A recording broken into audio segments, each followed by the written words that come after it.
Ah oui. Supporters et fans de LOL, bonjour à toutes et bonjour à tous, bienvenue pour ceux qui nous rejoignent sur ma chaîne web pour cette nouvelle vidéo. Bam! Oh non, oui, on va débriefer de cette affiche du dimanche soir OL Brest qui comptait pour la 29e journée de Ligue 1 Légonnière. Je suis navré, je n'ai plus de voix. J'ai vociféré comme un bœuf toute la soirée. D'ailleurs, je suis rentré 30 minutes plus tard que ce qui était prévu. Il me manque 30 minutes de sommeil du coup, parce que papy a 37 piges, il a besoin de 71 heures de sommeil. Bon les gars, Kezako, on va pas y aller par quatre chemins, j'attaque plein fer. Bam! Oh, suivez les bouches, regardez.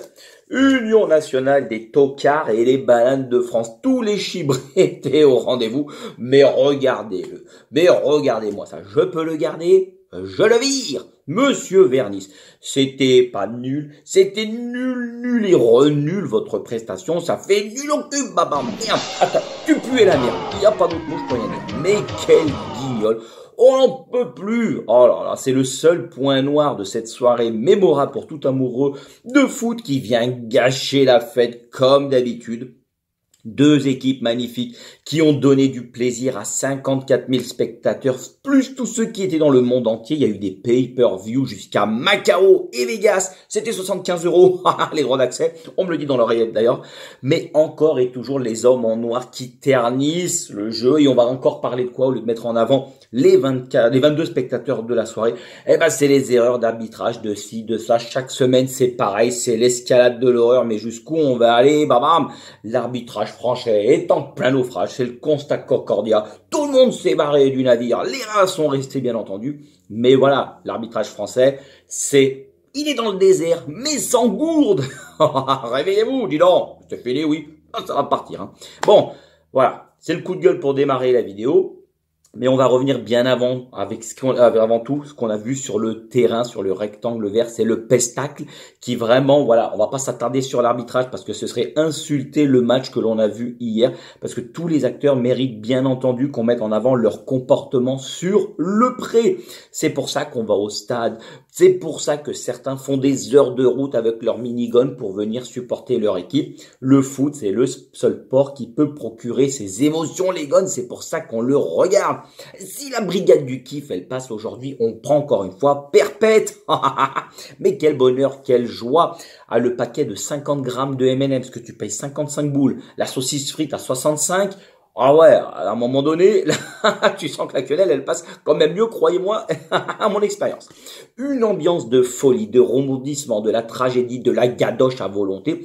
Une dramaturgie, c'est simple. On aurait dit Affida Turner qui arrive dans LOL, qui ressort pour chanter son fameux tube, La Barbichette. Et oui, et c'est sans aucun doute le match de l'année. Et une nouvelle fois, un grand et un énorme merci à tous ces messieurs. Et surtout, je démarre aussi, c'est mon deuxième point. Grand merci à l'équipe de Brest. Quel régal de voir évoluer cette équipe. L'an passé, ils jouaient le maintien et cette saison, ils sont dauphins du PSG. Et franchement, quand on voit au bout de 30 matchs pourquoi, on arrive à le comprendre. En les voyant jouer, bah voilà, c'est pas par le Saint-Esprit que t'es deuxième après tous ces matchs.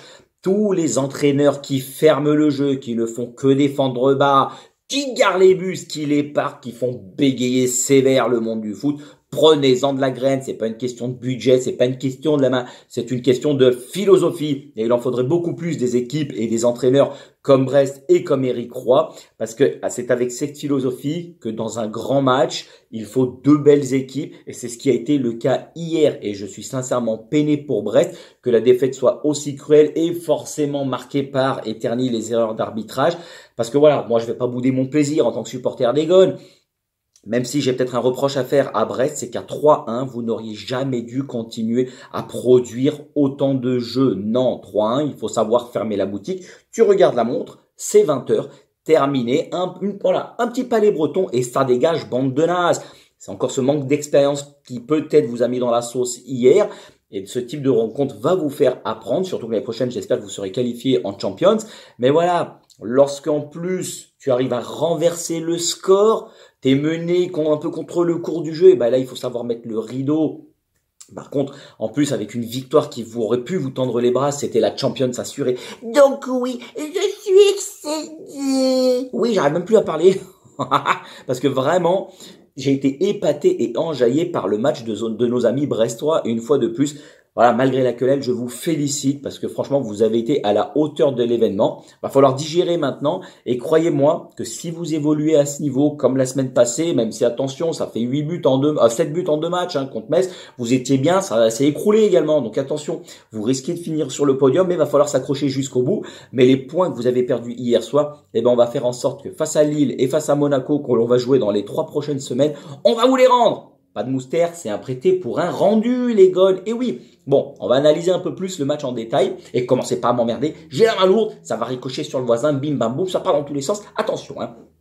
La compo de l'OL, Stonewise, il a reconduit quasi l'équipe type, toujours dans ce 4-3-3, avec comme seul changement, voilà, Hakuna Matata en charnière à la place de Khalifa Tsar qui était suspendu, et Fofana qui avait fait une très belle entrée à Nantes avec son but.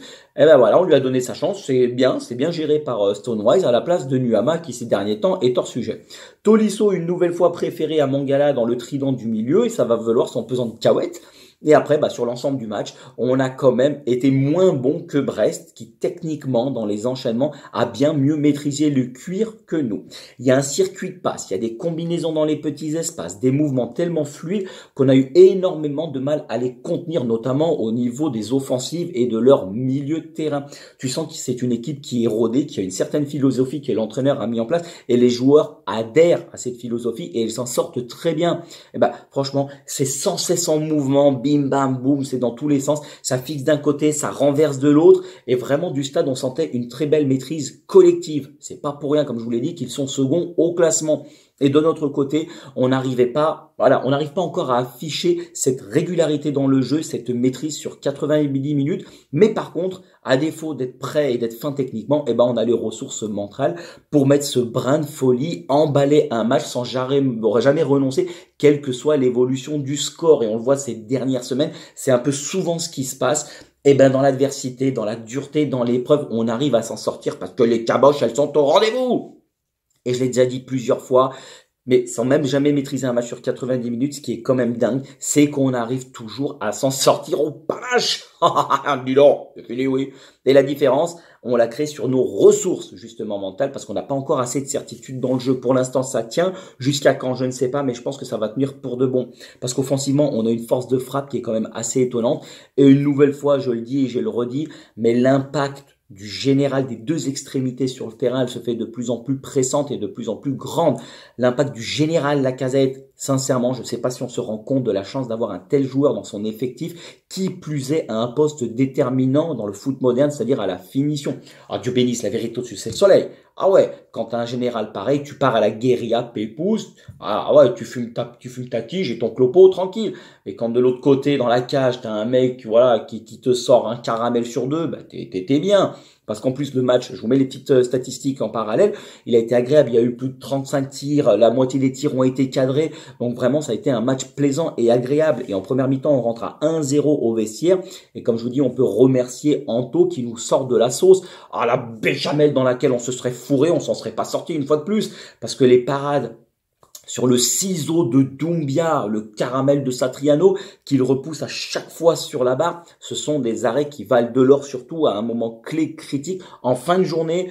Et par rapport à l'évolution du score où il y avait encore 0-0 et puis il y avait même 1-0 après sur non, mais il y avait même 1-0 je crois sur les occasions concédées. Et justement, on aurait pu concéder un penalty sur une faute de main de O'Brien, sur une tête de Mounier. Voilà. Penalty, pas penalty, bon, maintenant, ça, c'est les mains dans le foot, on comprend plus rien. De toute façon, on va vous couper les bras, vous allez jouer, les mains dans le dos, ce sera plus simple. Bon. Derrière, Coco Chanel, il ouvre le score. Et je vous mets la petite photo parce que là, on va analyser, parce que l'enchaînement, vraiment, c'est fluide, c'est simple, mais c'est génial. 18e minute de jeu, coup franc de Benrahma dans la boîte, mal repoussé par Mounier, et derrière, ce que fait Coco, moi, je trouve que c'est vraiment épatant. J'ai été critique la semaine dernière à juste titre, mais il se rattrape bien par une qualité technique sur le but. C'est splendide! Le contrôle orienté pied droit, puis la protection de balle pour que le cardinal n'intervienne pas. Balaboum! Une saucisse sous la barre. La vitesse d'exécution, croyez-moi, elle est phénoménale et je tiens à le souligner parce que au cœur du jeu, notamment, on arrive à ouvrir le score, sachant que notamment Doumbia, par ses décrochages incessants, il nous a mis charrette, il dézone sans arrêt, il joue juste intelligemment.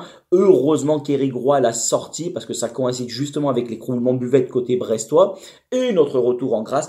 Et pareil, Del Castillo, bah, formé en plus à l'OL, le gun, il nous a mis dans la saucière complet, hein, total. Là, il est sorti sous les sifflets, il a acheté une bouteille, il a mis une chiche, ça a explosé l'arcade de quelqu'un, on n'en peut plus, mais bon, c'est le panache qu'on aime. Voilà, les deux joueurs vraiment qui ont été importants côté brestois. Mais Les Melou, il est un peu passé au travers, mais ces deux ailiers, enfin le 10 et l'ailier, ils nous ont, voilà, c'est vraiment eux qui ont régalé du côté brestois, et ce qui fait que, bah, contre le cours du jeu, on arrive à 1-0. Et en deuxième mi-temps, et bah Brest qui n'a pas réussi à trouver le jeu parce qu'on a extrêmement bien défendu. À chaque fois, il y avait un pied lyonnais pour contrer une frappe. Il y avait de la générosité dans les efforts, tout dans les placements. Défensivement, on a bien tenu la baraque. Et ben on s'en remet à quoi? À des coups de pied arrêtés. Puis quand t'as un mec comme Mounier de l'autre côté, eh ben attention, voilà, c'est qu'est-ce que tu veux faire? Regardez, on va analyser parce que les buts viennent de coups de pied arrêtés.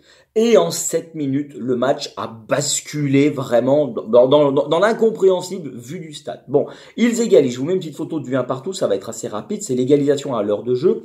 Mounier est à la réception d'un coup franc de Del Castillo parfaitement tiré dans la boîte, dans la bonne zone, aux 9 mètres. Parce que Anto ne peut pas sortir, hein, parce que les joueurs sont au duel. Mais le problème, c'est que Mata et Coco Chanel, ils sont pris dans leur dos, faute d'un placement correct. Et ben voilà, bam, Mounier de la tête. Alors, autant des pieds, c'est piquionne, mais de la tête, le mec, c'est CR7. On n'y comprend plus rien. Ça fait un partout. Et le 2-1, 4 minutes plus tard, Del Castillo d'une saucisse en pleine lucarne. Ça fait 2-1. Donc la main, pour moi, il n'y est pas de Matic. Le mec, il est les bras collés au corps. La frappe, elle vient sur lui. Qu'est-ce que tu veux faire? Peut-être que c'est, voilà, une compensation de la main non sifflée de O'Brien. C'est comme ça. Bon, ça fait 2-1.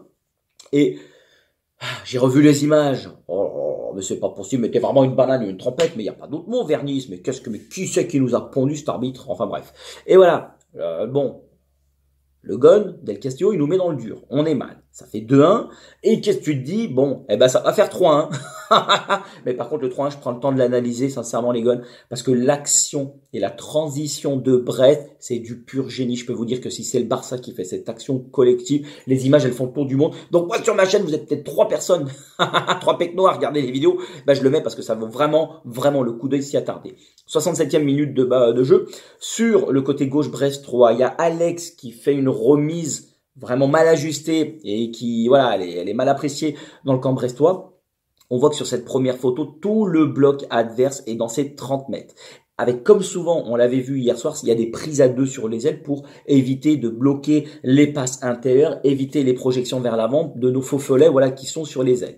Derrière, la transition, elle va s'enclencher à une vitesse. Satriano, par son jeu de corps, il élimine Maitland Nice. Il enfume Hakuna Matata d'un petit pont. Et Doumbia, vous voyez bien, il est tout seul. Personne ne couvre l'axe parce que justement, nos deux milieux, nos axiaux, sont partis couvrir sur le côté. On comprend pas. Un énorme boulevard plein gaz, ça ne pardonne pas à un tel niveau, c'est pas possible les gars. Regardez, on a 7 joueurs qui sont éliminés sur le compte et Mounier qui prend la profondeur directe. On est certes mené, il y a que 2-1, on dirait qu'on joue la 90e minute. Non, ce placement c'est catastrophique les gars et indigne à ce niveau. Le cœur du jeu, il est à l'abandon, c'est inadmissible. O'Brien qui perd son duel, qui se veut bouger le cocotier, volé dans les plumes par Mounier. Trop facilement, il s'est fait battre. Derrière, il n'y a pas un chat, c'est du 4 contre 2. Qu'est-ce que ça fait? Doumbia, il est servi. Le ballon est un tout petit peu long, mais son intelligence de jeu fait qu'au lieu de tirer dans un angle fermé, il assure une remise en appui. Voilà, Del Castillo, c'est le doublé. Il a poursuivi l'action. Une action collective de toute beauté. Oh, maman, ça fait que tu passes de 1-0 à 3-1. Tu fermes ton claque-merde parce que c'est pas non plus un vol. Mais nos gars ont de la ressource et ne se savent jamais vaincus. Et c'est sur cette force collective que l'on va réussir l'impensable. La rencontre entre les deux meilleures équipes du championnat 2024 va entrer dans une autre dimension sur l'espace de 20 minutes. Sonné, touché, mais loin d'être KO. Et forcément, on va réduire le score rapidement, ce qui te laisse une chance d'espérer dans ce genre de match et d'y croire encore et encore. Le 3-2, c'est un corner joué à deux entre Chiclès et Cacré. Le ballon est mal renvoyé comme sur l'ouverture du score de Coco Chanel. Le reste, c'est que de la littérature. Je vous décortique l'image parce que regardez l'équilibre, le placement, l'orientation du corps, les yeux fixés sur le ballon par le général. On arrête de geindre, c'est terminé. La reprise de volée sous la barre, elle est somptueuse. À la sikiche, ça fait un but de plus pour notre capitaine. Et une fois de plus, c'est par lui que vient la providence. Toujours exemplaire dans l'attitude, dans la combativité, le salut, c'est notre capitaine. Et ben la magie, elle est en train d'opérer parce que 10 minutes plus tard, bim bam boum, qu'est-ce qui se passe? Je vous le donne en mille. Regardez la photo. Cacré, il oriente côté droit sur Maitland Nice qui a de l'espace devant lui. Et ben voilà, Brest est bien replié, mais ne couvre pas suffisamment la largeur parce que la fatigue, elle commence à se faire ressentir. L'ailier, il est beaucoup trop intérieur, donc le flanc droit, il est complètement ouvert. Ça peut permettre à Maitland Nice de gagner des mètres. 30 mètres plus loin, justement, il fait un appui intérieur avec une remise sur Chiclès qui s'est mis entre les lignes pour proposer une solution courte. Il y a 2-3 mètres entre le meneur de jeu lyonnais et les défenseurs bertrois, qui va laisser l'enchaînement double contact magnifique de Chiclès pour orienter le jeu parce qu'il a la qualité technique pour le faire. Après avoir fixé côté droit, bim, on part de l'autre côté, tapis dans l'ombre jusque-là, projection vers l'avant de la Tagliatelle qui ne s'est pas arrêté dans sa course offensive. Brest est complètement déséquilibré puisque Del Castillo de l'autre côté lui aussi est également en retard dans son repli. Il n'est pas du tout à distance d'intervention. Le contrôle dans la course est parfait. La frappe croisée l'est tout autant. Allez, bim bam, Bizot il est battu. On leur a dévissé la tête une fois de plus. Et le comeback, il est dorénavant réel. Le stade est en feu. J'ai même vu un chien et un pneu brûlé voler sur la pelouse. On a dû évacuer tout ça. On n'a rien vu aux images, bien entendu. Et c'est cette force collective qui se dégage de match en match, à défaut d'une maîtrise, bien entendu, mais cette force mentale, elle est énorme. Et elle nous emmène jusqu'à l'irréalisable. Alors, il y a eu un peu de, échange de châtaigne, bourre-pif entre la Tagliatelle et l'Esmelou, tous les deux expulsés. C'est ça qu'on aime. Un peu de chicor, ça fait pas de mal, bien entendu. Derrière le Brestois, on voit, il roule par terre comme s'il allait être amputé. Et derrière, quand il commence à se faire enclencher par notre champion du monde, bizarrement, t'as plus mal, hein. Non, mais tu vas pas te jouer de la flûte non plus. Qu'est-ce que ça veut dire, tout ça? Chiclès, attention à 3 mètres du but, il loupe l'imbancable après un caramel de Maitland Nice repoussé par Bizot. En t'étant sabbat mule babouche, t'avais pas mis les bons crampons. Et derrière, dans les arrêts de jeu, qu'est-ce qui se passe? Je vous mets la petite photo. Saucisse de Cacré. Alors, la remise, elle est anodine dans l'axe, on sait pas pourquoi il fait ça, mais ça se transforme en passe D. Le défenseur maîtrise mal son geste et la sortie aussi bien dangereuse que mal maîtrisée également de Bizot. Je ne sais pas si c'était un hommage à l'UFC 300, je vous mets quelques photos, mais c'est tout comme, de la salade dans...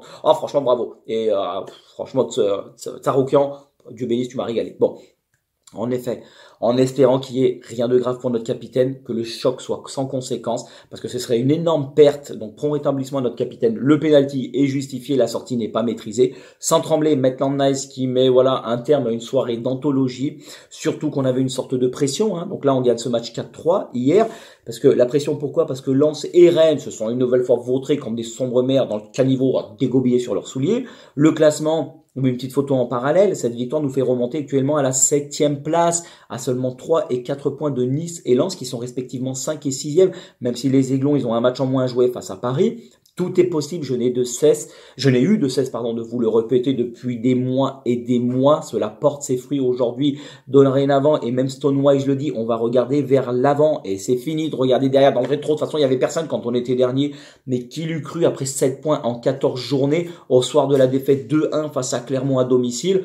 Franchement, mais c'est énorme. C'est ça la magie du foot. Mais faut pas ruer mes mères dans les brancards. Le temps où toute la Ligue 1 nous chiait dessus, le froc plein de merde et le slip on le mettait sur la tête, bam, mais on n'en pouvait plus. On n'a jamais rien lâché. Je parle vraiment des vrais supporters, pas des pseudo-supporters qui ont de cesse de cracher sur nos gods et qui aujourd'hui lèvent les bras et en criant à l'OL. Non. À un moment donné, stop. Vraiment, les tribunes, là, les 40 000 spectateurs tout le temps qui venaient au stade, même dans la brume, dans le brouillard, on a toujours été là. Et aujourd'hui, c'est une juste récompense pour notre club qui a vraiment gagné cette stabilité. Je l'ai dit, c'est la pierre angulaire de notre retour en force. C'est parce qu'en interne, la direction s'est mise en place. Tout le monde travaille main dans la main et dans un sens unique pour l'institution OL. Et maintenant, ça porte ses fruits sur le terrain. La première étape, elle est passée parce qu'on avait 4 cols du Grand Chelem, n'oubliez pas, à traverser. Il y avait Brest, Paris, Monaco, puis Lille. Première étape, c'est fait. J'avais tablé, moi, sur 7 points si vous voulez avoir un peu d'espoir d'ici la fin de saison. Et du coup, je pense que on a pris les 3 premiers points, ça va être important. Surtout que semaine prochaine, la Tagliatelle sera suspendue à Paname. Espérons que Alex, soit du voyage, parce que là, ça ferait quand même 2 grosses pertes. Encore bravo, messieurs, pour ce match régalade. C'est une belle promo pour le foot français. Il devrait y en avoir beaucoup plus souvent des soirées aussi mémorables que celle d'hier. Semaine prochaine, de toute façon, retour aux sources. Il y aura 3-0-0 qui pue la merde derrière les fagots. Retour à la base, c'est tout ce qu'on aime. On va finir rapidement par les notes. Là, j'ai pris un peu de temps, mais c'est normal quand on vit des soirées comme ça. Le temps ne compte plus. Le temps, c'est de l'argent, de toute façon. Bon, Anto, je t'ai mis 8. Les matchs s'enchaînent et ses prestations de très haute volée. C'est pas étonnant que notre remontée au classement coïncide avec un très grand gardien qui nous rapporte des points et qui fait les parades qu'il faut. Certes, il est abandonné par sa défense quelquefois, mais derrière, il fait le taf. En première mi-temps, il a écœuré Doumbia et Satriano, même si allez sur le coup franc, on peut dire qu'il aurait pu avoir la main un peu plus ferme en étant un peu plus méchant. Mais voilà, pour le reste, il n'y a absolument rien à dire. On se rapproche de la fin d'Anto sous nos couleurs et on a trouvé un grand gardien au meilleur des moments. Et c'est quand même lui qui a demandé au banc de touche à la fin du match de se calmer. Tranquilo. Que mira, bobo. Ah ouais, oh, la gadoche et le panache, oh, à son apogée. Si c'est lui qui s'y met, c'est vraiment n'importe quoi. Maintenant, Neige, t'es mis 6,5. Quand on le voit jouer, t'as toujours l'impression qu'il dort debout, ce mec. Il prend de gros risques par certains moments qui nous mettent en danger, notamment une relance exterdupée à la Motriche plein axe. Non, mais laisse tomber, mon gars, mais une vieille pointe, ça ira très bien.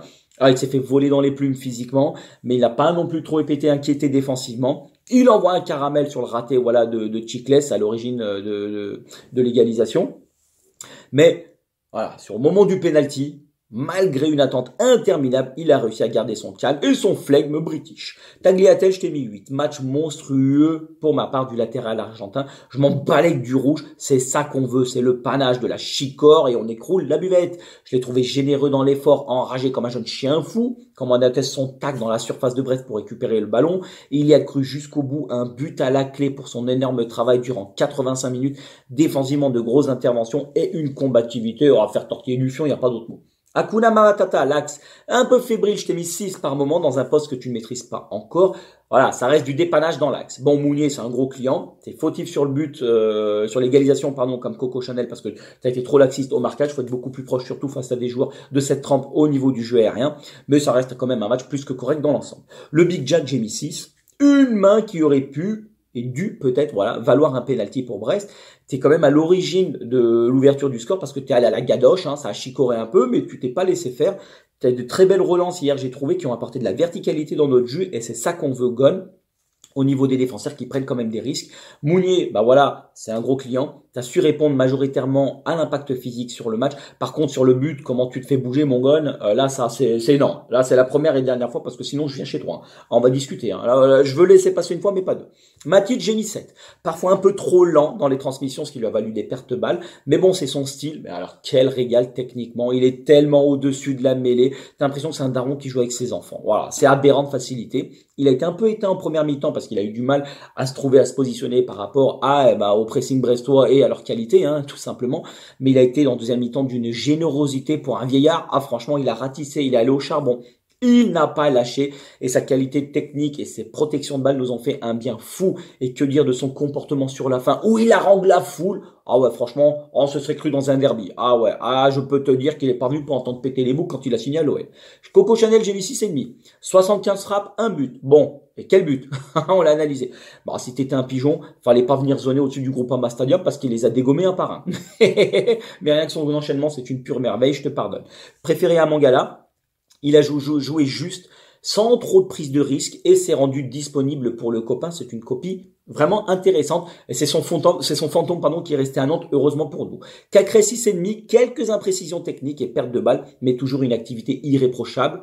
Dans l'effort, tu peux rien lui dire à ce Gon. Il se cache jamais, il est toujours disponible. Et quand un Gon qui est capable de répéter pendant 90 minutes les efforts, là où les autres joueurs adverses comme les nôtres ont avalé la trompette, eh ben, ça fait la différence parce que sa générosité, il la met au service du collectif et c'est dans le bien de tous et dans l'intérêt d'avoir des joueurs comme ça dans un collectif qui font un bien énorme. Fofana, je lui ai mis 6. C'est peut-être le moins bon Gon hier, parce que physiquement, il a vraiment énormément subi dans l'impact et j'ai l'impression qu'il évitait d'aller au contact parce qu'il sait qu'il allait se faire savate sur le long terme. C'est dommage parce que dès qu'il a tenté, qu'il a osé, qu'il a percuté, eh ben regardez, il fait une percée, il aurait pu marquer un très joli but si Bizot ne l'avait pas touché du bout des gants. Toujours aussi remuant, même s'il manque encore de justesse dans le dernier geste, notamment quand il est parti seul au but, attaché dans la colle, parce que là, on aurait pu avoir une très belle occasion de doubler la mise. Benrahma, j'ai mis 6,5. C'est un match quand même intéressant de l'ailier virevoltant algérien, toujours propre, intelligent. Il a percuté quand il le fallait, c'est à souligner. Et il a effectué les replis défensifs sans rechigner pour venir aider le copain, chose qu'il ne faisait pas assez. C'est pour ça que moi, je le voyais un peu plus dans l'axe plutôt que sur une aile. Mais là, il a répété les efforts et c'était vraiment bien. Et quand le jeu collectif le demandait, eh ben, il a fait la passe au bon moment. Il aurait pu par moment être un peu plus juste techniquement, mais franchement, on lui en veut pas, parce que quand tu fais autant d'efforts, c'est normal, le jeu appelle les erreurs, c'est comme ça. Mais, tu l'as dit, tu n'avais jamais connu autant d'émotions lors d'un match de foot, et bah c'est chose faite. Et voilà, les Français étant des veaux, fallait venir en Ligue 1, Saïd, fallait venir avant, tu sais ce que c'est que le beau jeu. Et Alex, on finit voilà, par le best, j'ai mis 10. Bah, je ne comprends pas comment ce mec n'est pas en équipe de France, sincèrement. C'est du délire. Bon, dans la construction, c'est un maillon essentiel, même si parfois, par justesse, il perd quelques balles d'eau au but, mais c'est un rôle vraiment ingrat, surtout quand tu es attaquant, dans un rôle voilà, de pivot et de bloc équipe pour le faire remonter, c'est chaud. Mais il fait les efforts défensifs, il se plaint pas, il continue, il harangue ses copains, il les replace, il gueule quand il faut. Ah là, et dans la finition, je t'en parle même pas. Franchement, au grand jamais, il ne geint ce joueur. Voilà, c'est un poison pour les défenses adverses. Et à la première occasion, c'est gadoche. Regardez son but, c'est somptueux, ça récompense encore un grand match du général. Il a sacrifié son corps sur le penalty et en espérant qu'il n'ait bien entendu plus de peur que de mal. Allez les gars, j'ai été long aujourd'hui, je suis navré. Hein. C'était tout pour aujourd'hui. Encore un grand merci à toutes et à tous d'être de plus en plus nombreux à me suivre. C'est toujours un plaisir. L'Olympique Lyonnais est et restera une formidable raison d'être heureux. D'ici là, portez-vous bien. Cette semaine, il va pas faire beau malgré les vacances. Donc vous mettez bonnet, cagoule, écharpe. Et voilà, alors, en tout cas, vous habillez élégant parce que sinon ça va tousser. Et n'oubliez pas de mettre les chaussettes, pas dormir trop près du radiateur. Attention, c'est pas bon pour les enfants. On se retrouve lundi prochain pour le débrief du match face à Paris. Passez une belle semaine à toutes et à tous. Et d'ici là, portez-vous bien. Allez, tchuss les gars et belle journée.